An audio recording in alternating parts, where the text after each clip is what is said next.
ይቅርታ ባዬ ልዋሽልሽ አልችልም። ምድረ ውሸታሞች ዱርዬ ናችሁ፣ አጭበርባሪ ቤተሰብ። እኔ ግን ወንድዬ አይደለሁም። እናንተ አንድ ነገር ሳልገባችሁ ከቀረው እኔ ወንድዬ አይደለሁም። አንተ ስትሆን ምን አገባህ? እዚህ ቤት አትምጣ አላልኩም እንዴ? እንዴት ነው የምንረጋጋው? ፀሐይ ቤቴ ድረስ መጥቶ እኮ ነው እናቴን ለመደብደብ የሞከረው። እንዴት ቢንቀኝ ነው? እባክህ አስቻለው ተረጋጋ። እንዴ ተናደህ የምታደርገው ነገር ይጎዳሃል። ረጋ ሰከን ብለህ አስብ። ሰከን ማለት አልችልም ፀሐይ። ቤቱ ድረስ ሄጄ አውርቼው ነበር። ከዛ በኋላ ነው ድጋሚ ቤቴ ድረስ መጥቶ እናቴን ለመደብደብ የደፈረው። ራሱ ወዳድ እንደሆነ አውቃለሁ። ከራሳቸው ውጪ ለማንም አያስቡም። ታዲያ ለምንድን ነው አንተ የነሱ ወጥመድ ውስጥ የምትወድቀው? ወደኩኝ እኮ። ከዚህ በላይ እንዴት ልውደቅ? ስብርብሬን እኮ አወጡት። ህይወቴን እኮ አመሰቃቀሉት። እንዳልሆን እኮ ነው ያደረጉኝ። ከዚህ በላይ ምን ልሁን? ንገረኝ እስቲ። አውቃለሁ አምላኬ ምንም ነገር እንዲሆን አይፈቅድም። እኛ የምንችለውን የምናየውን ችግር ለመፍታት እንሞክር። የማናየውን ከኛ የተደበቀውን ችግር ደግሞ ለፈጣሪ እንተውለት። ማየ ምን አስበህ ነው? ምን ልታመጣ? ምንም አታመጣም። አንተስ ምን ፈልገህ ነው? ምን ፈልገህ ነው እዚህ የመጣኸው? አታመጣም። አንተም እናቴ ቤት ሁለተኛ እንዳትመጣ ማን ስለሆንክ ነው? አውቄው ነበር እኮ ለኔ እንደማትመለሽ አውቀው ነበር። የወዲት ጉዲት አውቃለሁ ለኔ አትመለሽም። አሁን ግን ቀጥ ብለሽ ውጭልኝ። አልወጣም። እንደውም ከዚህ በኋላ አፌን ከፍታለሁ ብለሽ ካሰብሽ አፍሽን እንዘጋልሻለሁ። ቤታችን የጦርነት ቀጠና ሆኖልሻል። አንቺ ጋርም ጦርነት አለ? አዎ አለ። አንቺ ከምሳፈ ደረሰ ሲጀመር እዚህ ምን ትሰሪያለሽ? ውጭ ከዚህ ሾካካ። ስነ ስርዓት ያዥ። ባሪዝ እንድትይዥ አደርግሻለሁ። ከአሁን በኋላ ቁጭ ብዬ ስትሰድብኝ የምትሰደብልሽ እንዳይመስልሽ። እነዚህን በቁም ሳልቀብራቸው አልቀመጥም። እነሱ ስትቀብር የማየን ተስፋ ጭምር ነው የምትቀብረው። ወንድዬ ለምንድን ነው ማየን ችግር ውስጥ እንዲገቡ የምታደርገው? እንኳን መትቻት እፍ ብላት ራስ እኮ ትወርቃለች። አውቃለሁ በምግብ ብዛት የጠረቃ ሰውነት ነው ያለሽ። ያገኘሽውን ነገር እየበላሽ ሰውነትሽን ስተወፍሪ አይምሮሽ ረስተሽ ይፈቃንጭሯል። ይኸውልሽ ሐሳብሽ ሁሉ የቀጨጨ ነው እያለችሽ ነው። ልጄ አሁንስ መፍራት ጀመርኩ። ወንድዬና የማማ ወርቄ ልጅ አስቻለው ትልቅ ጦርነት ከፍተዋል። ወንድዬ እናቴን ሊገሉ እነሱን አንድ ነገር ካላደረግኩ በፍጹም አርፌ ያልተኛም በማለት በጣም ቁጣው ጨምሯል። አስቻለው ደግሞ እናቴን እንዴት ብትንቀኝ ነው ቤቷ ድረስ መጥተሽ ልትደበድብ የሞከርከው በማለት ሁለቱም ጦርነት ከፍተዋል። የማማ ወርቄ እህት ልጅ የወርዲ ደግሞ እነሱ ለማንም አርፎ የማይተኙ መጥፎ ሰዎች እንደሆኑ አውቃለሁ። ራሱ ወዳዶች ከራሳቸው ውጭ መልካም ነገር ለማንም እንደማያስቡ አውቃለሁ። ነገር ግን በእነሱ ጦስ አንተ እንዳትወርቅ በማለት የወርዲ ወንድዬ ለማረጋጋት ብትሞክር፣ ነገር ግን ወንድዬ ፈጽሞ መረጋጋት አልቻለም። ሰላም ጤና ይስጥልኝ ውድና የተከበራችሁ መላው ዓለም ያላችሁ ኢትዮጵያና ኤርትራውያን ወዳጆች እግዚአብሔር ይመስገን ደህና ነኝ። የእናት ክብ ድራማ ክፍል 40 አብረን እናያለን። የባለፈው ክፍል ወንድዬ ወይዘሮ ወርቄን ቤታቸው ድረስ ሄዶ እሳቸውን እርስዎ ልጆት የኔ እናት ልትገድል ስለነበረ እርስዎ እኔን የእሷን እናት የማልገድል ይመስለውታል እያለ ሲታገል ወይዘሮ ወርቄ ብለው ሲጮሁ ወንድዬ ጥሩ በመውጣት ነበር ቪዲዮ ያለቀው። ቀጣዩ ክፍል አብረን ነኝ። ቀጣዩ ክፍል ወንድዬ በመጀመሪያ የወዲትን እጇን እግሯን አስሮ አፋን አፍኖ ነበር ወደ እናቷ ቤት ሄደው። እሷ ደግሞ አለም የወዲትን አንድ ነገር አድርጎ እሱ እስር ቤት ገብቶ ለእናቱ ችግር ከሚያመጣ ብላ የወዲትን ፈታ ለቃት ነበር። የወዲትም ሩጣ ወደ እናቷ ቤት ነበር የሄደችው። በሌላ መንገድ አልተገናኙም እና መንገድ በተለያየ መንገድ ስለሆነ የሄዱት የወዲትን እዛ እንደሄደች አላውቅም ወደሰን። እሷም እናቷ ቤት ሄዳ እናቴ ወንድዬ እኮ እጄን እግሬን አስሮ አፌንም አፍኖ ሲያሰቃየ ነበረ በማለት ስትናገር ለህዛ ነው በአንቺ ንድት ደግሞ መጥቶ እኔን እዚህ ሊገለኝ የነበረው ይሉ ነበር ወይዘሮ ወርቄ። እንደ ሰውየው በቃ ብለዋል ማለት ነው ትል ነበረ ዮዲት። ምን ይሻለናል ትል ነበር ዮዲት። ወይዘሮ ወርቅም ምን ይሻለኛል በይ እኔ የለሁበትም የሚሉ ነበረ። አንቺ ልጅ ውጭልኝ ከዚህ በቃ እኔን አይመለከተኝ የሚሉ ነበር ወይዘሮ ወርቄ። ዮዲትም ሊገለኝ ነበር እያልኩሽ ተመለሽ ደግሞ ወደ እሱ ትይኛለሽ ትል ነበር። እኔ የትም ብትሄጂ አይመለከተኝም ይሉ ነበር ወይዘሮ ወርቄ። ብቻ ከዚህ ቤት ውጭልኝ ይላሉ ወይዘሮ ወርቄ። ዮዲትም በፍጹም አልወጣም፣ ቤቱ ያንቺ ብቻ ሳይሆን ያባቴም ጭምር ነው፣ እዚህ የትም ሊሄድ አልችልም ትል ነበር ዮዲት። ወደ ሳይሆን በግድሽ ከዚህ ትወጫለሽ፣ እኔ ወደዛ እንደ አባትሽ መቃብር ውስጥ ነው የሚከትሽ ይሉ ነበር ወይዘሮ ወርቄ። አስቻለውም እነ ወንደሰን ቤት ሂዶ ከወንደሰን ጋር መከራከር ይሞክራል።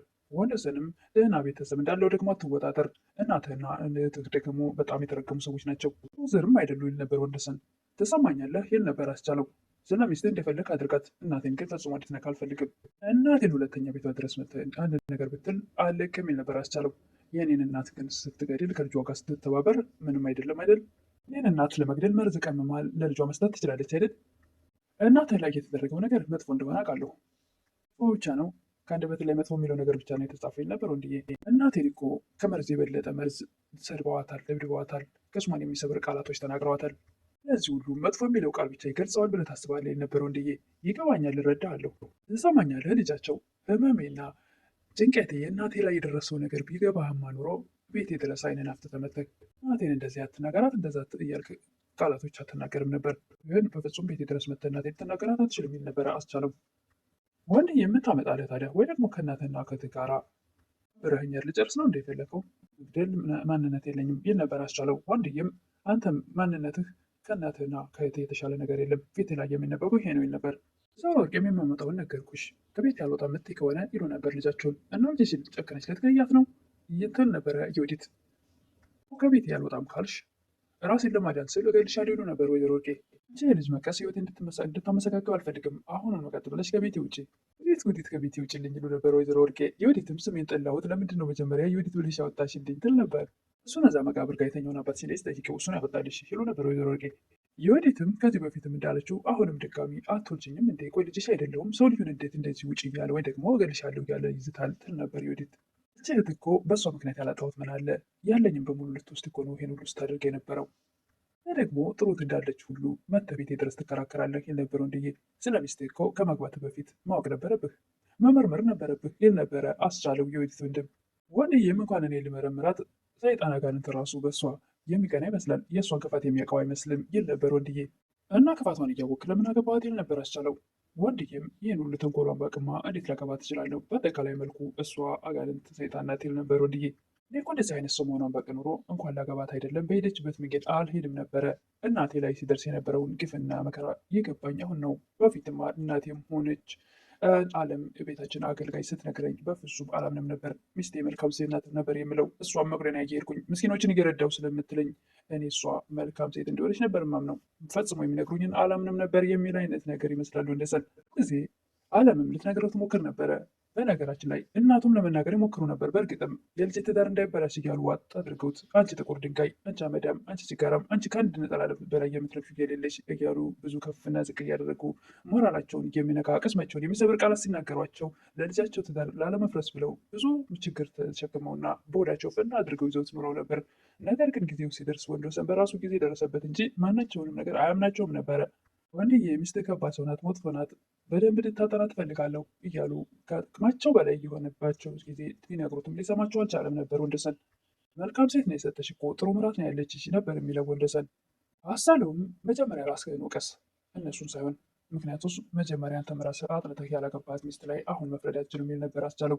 ራሴ ከመውቀሴ በፊት እናቴን የጎዷትን ሰዎች መልሼ መጉዳት አለብኝ ነበር ወንደሰን።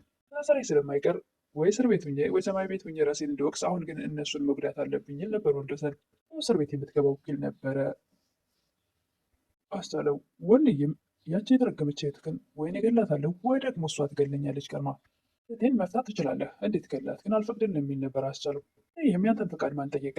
ላደረገችብኝ ነገር ራሴ ፍርዱን እሰጣታለሁ። ፍርድ ደግሞ ሞት ነው፣ ሞት ይገባታል የነበሩ ወንደሰን። እናቷን እንድሞት ትፈልጊያለች ነበር። እኔ ምን አገባኝ ብትሞች፣ ያለኝን ንብረት አሳጥተሽኛል። ስለዚህ አንቺ ሞት የሚያሳዝነኝ ይመስልሻል? ይሉ ነበር ወይዘሮ ወርቄ። ችግር እኮ ነው ንብረትሽን ቤትሽን ያጣሽው፣ እንዴት ነው በራሴ ቤት ሊያጣ የሚችለው? ይሉ ነበር ወይዘሮ ወርቄ። ገና በልጅነቴ መልካም ነገር አስተምረሽ ማሳደግ ትችይ ነበር። እንደውም አሳልፈሽ መርዝ በጥብጠሽ የባልሽን እናት ግዴ ከማለት ይልቅ መልካም ነገር ብታስተምሪ ኑሮ ይህ ሁሉ ባልደረሰብሽ ነበር ትል ነበር ዮዲት። ዮዲትም ተረት መተረት ትጀምራለች። አንድ ልጅ ነበረ ለእናቱ እንቁላል እየሰረቀ እያመጣ እሷም እሱም አብሮ ይበሉ ነበር።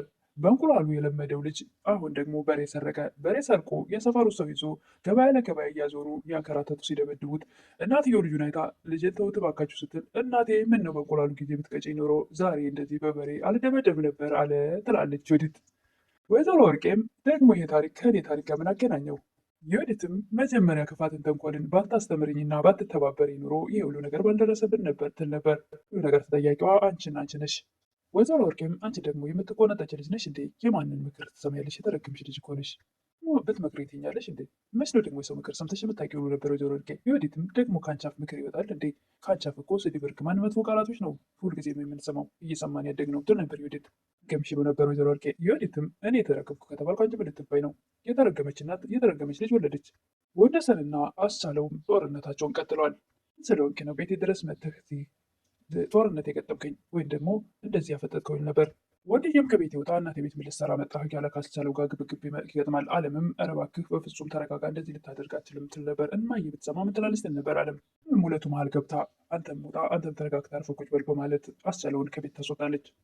ዮዲት ወንድም አስቻለውን ካስወጣች በኋላ ወንድዬን አንተ ምን ሆነህ ነው? ትልቅ ሰው አይደለህ? ወንድዬ ብስጭቱ ከአቅሙ ከአእምሮ በላይ ሆኗልና እሷንም ውጭ ከዚህ ይል ነበር። አለምና ፀሐይ አስቻለውን መጥፎ እንዳትይ በማለት አለም ደግሞ እሱም እንደ እናቱና እንደ እህቱ ክፉ ነው። በአጠቃላይ ዘር መጥፎ ናቸው። ስለ እነሱ ጉዳይ ከሆነ አዎ መጥፎ ነገር እናገራለሁ ትል ነበረ አለም። ፀሐይም በፍጹም አስቻለውን በመጥፎ እንዳታነሽ እያለች ትከራከር ነበር። አንቺ እንደምትይው መጥፎ ልጅ አይደለም፣ ስለማታውቂው ነገር ዝም ብለሽ አታውሪ ትል ነበር ፀሐይ። አለምን በጣም ተበሳጭታለች በዚህ ንግግሯ። የወንድዬ እናትም ልጃቸው መጥፎ ነገር አድርጎ እስር ቤት እንዳይገባ ይጨነቁ ነበር። በቃ እማዬ እምነታችን ፈጣሪ ላይ እንጣል፣ አትጨነቁ ትላቸው ነበር።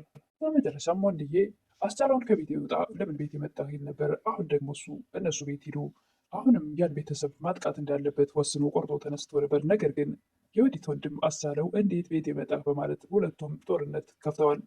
ግብግብ ገጥመዋል። እዛ ጋር አለም ገላግላ ላከች። አሁን ደግሞ እዛ ጋር የወርዲ ወንዶሰንን ለማስቆም እንደምንም ብላ የወርዲ ከቤት ገፋፍታ ገላግላችሁ ወደ ውጭ ታስወጣዋለች ወንዶሰንን። ወንዶሰን እባክህ እነሱ መጥፎ ሰዎችና ለማንም መልካም ነገር እንደማያስቡ ክፉ እንደሆኑ አውቃለሁ፣ ነገር ግን በእነሱ ክፋት በእነሱ ጦስ አንተ መጥፎ ነገር ላይ እንዳትወርቅ በማለት ገፋፍታ ወደ ውጭ አውጥታ እንዲረጋጋ ታደርጋለች።